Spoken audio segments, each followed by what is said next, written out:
नमस्कार,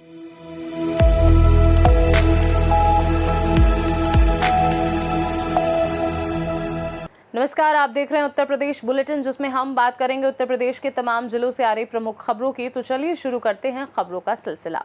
टेलीग्राम पर फर्जी लूडो बैटिंग ग्रुप बनाकर ऑनलाइन गेम के नाम पर ठगी करने वाले अभियुक्त की गिरफ्तारी, बड़ी मात्रा में डिजिटल एवं बैंकिंग सामग्री बरामद। आजमगढ़ में वरिष्ठ पुलिस अधीक्षक अनिल कुमार के निर्देशन में साइबर अपराधों के खिलाफ चलाए जा रहे अभियान को बड़ी सफलता मिली, जहां ऑनलाइन गेमिंग और बैटिंग के नाम पर हो रही साइबर ठगी की शिकायतों पर कार्यवाही करते हुए साइबर क्राइम थाना टीम ने तकनीकी विश्लेषण और अभिसूचना के आधार पर नसीरपुर खालसा निवासी सूरज प्रजापति को उसके घर से गिरफ्तार किया। अपर पुलिस अधीक्षक विवेक त्रिपाठी और क्षेत्राधिकारी सहायक नोडल साइबर आस्था जायसवाल के पर्यवेक्षण में हुई इस कार्यवाही में आरोपी के पास से साइबर अपराध में प्रयुक्त बड़ी मात्रा में सामग्री बरामद की गई, जिससे गिरोह की गतिविधियों का खुलासा होने की उम्मीद है।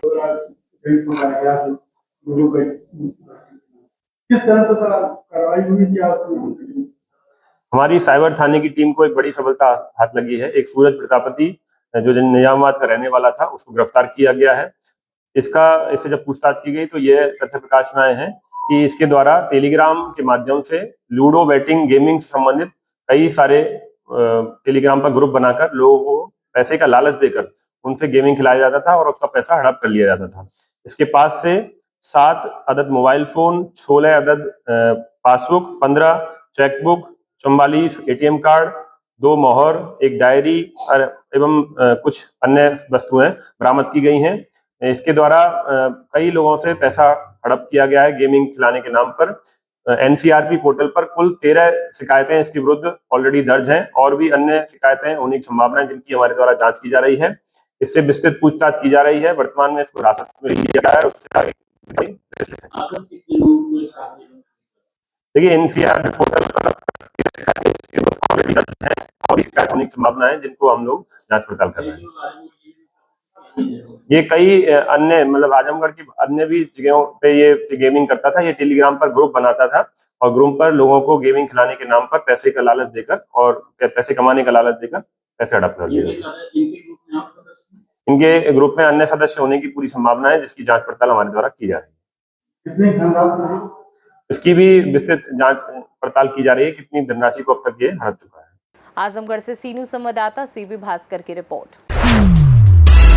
चंदौली में चकिया बीआरसी के कंपोजिट विद्यालय मुडहुआ दक्षिणी में निर्धारित समय तक विद्यालय का ताला बंद रहने और आधा दर्जन से अधिक शिक्षकों के अनुपस्थित रहने से परिषदीय विद्यालयों में व्याप्त लापरवाही एक बार फिर उजागर हुई, जहां 9:30 बजे तक नौनिहाल सड़क पर खड़े गुरुजनों का इंतजार करते रहे और अंततः बच्चों ने ही विद्यालय का ताला खोला। प्रदेश सरकार द्वारा परिषदीय स्कूलों को कॉन्वेंट की तर्ज पर संचालित करने के निर्देश हवाई साबित हो रहे हैं, जबकि शिक्षकों की लेट लतीफी और मनमानी से नौनिहालों के भविष्य के साथ लगातार खिलवाड़ हो रहा है। मामला सामने आते ही बीएसए चंदौली सख्त हो गए हैं और जांच कराकर संबंधित शिक्षकों का अनुपस्थित दिखाने का आश्वासन दिया। साथ ही साफ कहा कि नौनिहालों की शिक्षा को लेकर किसी भी प्रकार का समझौता बर्दाश्त नहीं किया जाएगा। बाबू, अपना नाम बताओ। किस स्कूल में पढ़ते हो? सर जी आए हैं अभी? कै बजे सर जी आते हैं? 9:30 बजे। कै लोग हैं बच्ची टीचर लोग यहाँ पे? कै मास्टर हैं? 10 लोग हैं। चंदौली से सी न्यूज संवाददाता मधुप श्रीवास्तव की रिपोर्ट। इटावा के थाना बसरेर क्षेत्र के हरनाथपुर में किसान महाराम राजपूत के करीब 13 बीघा में रखे धान के ढेर में बीती रात लगभग 1 बजे अज्ञात लोगों ने आग लगा दी। आग लगने की सूचना मिलते ही ग्रामीण मौके पर एकत्रित हो गए और उन्होंने मिलकर आग पर काबू पाया। साथ ही धान के ढेर से कुछ धान को सुरक्षित बाहर निकाल लिया। घटना की गंभीरता के बावजूद मौके पर अभी तक कोई जिम्मेदार अधिकारी नहीं पहुंचा है, जिससे परेशान पीड़ित किसान ने सरकार से मदद की गुहार लगाई है। हाँ, क्या नाम है आपका? मेरा नाम महाराम। अच्छा, ये घटना कैसे घटित हुई है? ये जी पता नहीं, रात में कैसे लग गई। अच्छा, धान रखा क्या था यहाँ पे? ये रखा हुआ धान रखो तो। अच्छा, कितनी जगह का धान था ये? लगभग 15 बीघा। तो मैं क्या घटना की खबर कैसे मिली जानकारी? एक लोग पानी लगाए रहे थे, रात के 12 बजे आए। उन्होंने फोन एक लड़का से करो कि तुम्हारी तक पता नहीं आग लग गई कैसे, तो उन्होंने मेरे घर बताई है, तब 3 बजे जान पाई।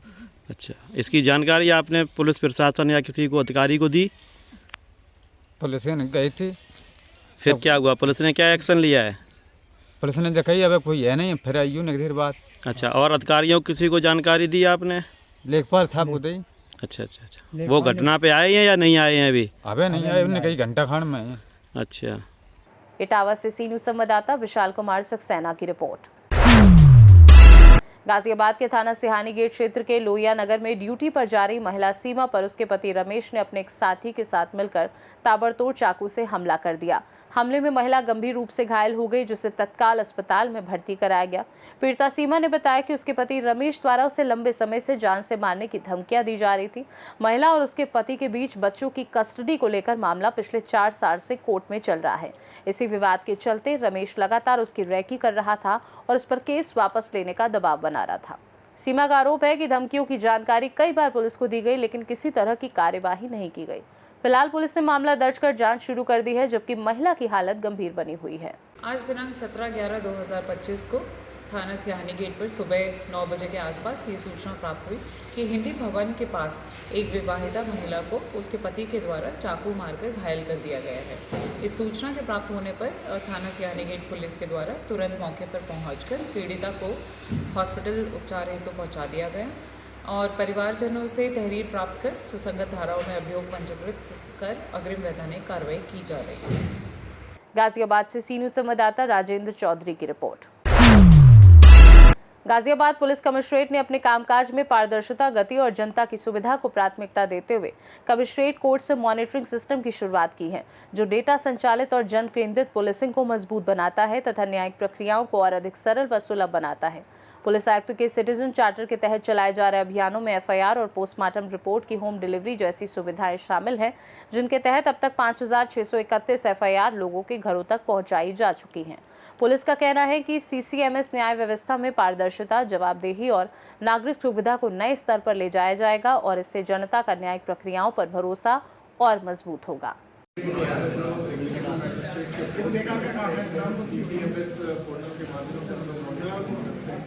पहले से ही अधिकारियों का ये सुविधा है कि विभिन्न कोर्ट में जो वाद चल रहे हैं उसके नियमित रूप से समीक्षा करने के लिए आज हम लोगों ने जो वाद जिनका चल रहा है उनको भी अग्रिम नीति देने के लिए सुविधा देते हुए उस सुविधा का लॉन्चिंग आज किया गया, जिससे सभी लोगों को उनका वाद जो कोर्ट में चल रहा है वो अग्रिम नीति जानते हैं। सर, किस पोर्टल में क्या रजिस्टर करना होगा वादी को बता सकता है? गाजियाबाद पुलिस कमिश्नरेट की ऑफिशियल वेबसाइट है, वहाँ से भी जा सकते हैं। वहाँ प्रत्येक न्यायालय के बाहर हम लोग QR कोड का भी व्यवस्था कर रहे हैं, उससे भी वो उसमें जाके कितने केस चल रहे हैं दिया जा रहा है? अभी आप लोगों ने प्रेजेंटेशन में देखा है कि आज के दिन में करीब 39,000 केसेस हमारे यहाँ चल रहे हैं और ये प्रतिदिन बढ़ते रहते हैं, घटते रहते हैं। ये निरंतर प्रक्रिया है। इसमें अभी लोगों को जो कोर्ट में अभी तक ये होता था कि वो लोग कोर्ट में आके उसको पता करना होता था, अभी वो घर बैठे बैठे उसको जानकारी कर सकते हैं। हमारे लिए सुविधा ये है कि हम लोग उसको अच्छे से सुपरवाइज कर सकते हैं और जो कई बार ये शिकायतें मिलती है कि फर्जी जमानत दे रहे हैं तो उसको भी लगाम लगाने के लिए हमारे लिए ये फायदा। क्या यूपी के अंदर सर गाजियाबाद पुलिस कमिश्नरेट पहला पुलिस कमिश्नरेट ऐसा बना है जहां पर ये सिस्टम लागू किया गया है, जिसकी पहल की गई है? CCMS का जो सॉफ्टवेयर है ये आगरा कमिश्नरेट में भी है और अब हम लोग गाजियाबाद कमिश्नरेट में जो लागू किया है, इससे सभी लोगों को फायदा। क्या प्रमुख फायदे होंगे सर जो हम लोग को मिलने वाले हैं, वादी फसल को मिलने वाले हैं इस CCMS में? आम जनता को कई बार ये पता नहीं चलता कि उनका केस का अग्रिम तिथि क्या है, इसके लिए वो वकील से संपर्क करते रहते हैं। बहुत दूर चलकर वो कोर्ट पहुंचता है, वहाँ कोर्ट में जो कर्मचारी है वो व्यस्त रहता है तो वो सही ढंग से वो बता नहीं पाते, इससे काफ़ी असुविधा है, इससे काफ़ी फायदा है। सर फर्जी बुलाया गया, क्या इससे बेनिफिट मिलने वाला है लोगों को और क्या इसकी पूरी प्रक्रिया है? गाजियाबाद पुलिस कमिश्नरेट में हमारा जो एग्जीक्यूटिव मैजिस्ट्रेट के कोर्ट्स हैं उसका एक CCMS पोर्टल के माध्यम से हम लोग मॉनिटरिंग करते हैं। पहले से ही अधिकारियों का ये सुविधा है कि विभिन्न कोर्ट में जो वाद चल रहा है उसके नियमित रूप से समीक्षा करने के लिए आज हम लोग जो वाद जिनका चल रहा है उनको भी अग्रिम तिथि देने के लिए सुविधा देते हुए उस सुविधा का लॉन्चिंग आज कर रहे हैं, जिससे सभी लोगों को जिनका वाद कोर्ट में चल रहा है वो अग्रिम तिथि जान सकें। सर, किस पोर्टल पे अपने आप रजिस्टर करना होगा वादी को बता सकता है टीवी चैनल के वाले? गाजियाबाद पुलिस कमिश्नरेट का जो ऑफिशियल वेबसाइट है वहाँ से भी जा सकते हैं। हम प्रत्येक न्यायालय के बाहर हम लोग QR कोड का भी व्यवस्था कर रहे हैं, उससे भी वो उसमें जाके अग्रिम तिथि जान सकते हैं। एट प्रेजेंट सर कितने केस चल रहे हैं जिसको मॉनिटर किया जा रहा है? अभी आप लोगों ने प्रेजेंटेशन में देखा है कि आज के डेट में करीब 39,000 केसेस हमारे यहाँ चल रहे हैं और ये प्रतिदिन बढ़ते रहते हैं, घटते रहते हैं। ये निरंतर प्रक्रिया है। इसमें अभी लोगों को जो कोर्ट में अभी तक का ये होता था कि वो लोग कोर्ट में आके उसको पता करना होता था, अभी वो घर बैठे बैठे भी इसको जानकारी कर सकते हैं।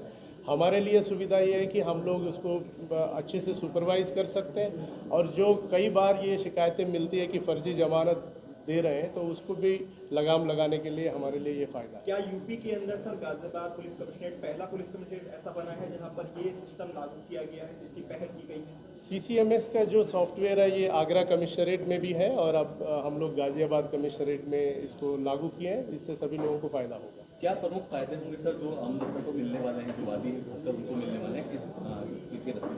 आम जनता को कई बार ये पता नहीं चलता है कि उनका केस का अग्रिम तिथि क्या है। इसके लिए वो वकील से संपर्क करते रहते हैं, बहुत दूर चलकर वो कोर्ट पहुंचता है, वहाँ कोर्ट में जो कर्मचारी है वो व्यस्त रहता है तो वो सही ढंग से वो बता नहीं पाते हैं। इससे काफ़ी असुविधा है, इससे काफ़ी फायदा होगा। सर फर्जी जमानती पकड़े जाएंगे उनके लिए क्या प्रावधान होगा सजा का? अगर कोई व्यक्ति फर्जी जमानत दिए तो उनको नियमानुसार हम अग्रिम विधिक कार्रवाई उनके खिलाफ अमल में लाएंगे। सर ब्रीफिंग के दौरान ये बताया गया कि शिकायत के लिए जो प्रकोष्ठ बनाया गया है, ऐसे में कुछ पुलिसकर्मियों के खिलाफ भी कार्रवाई की गई?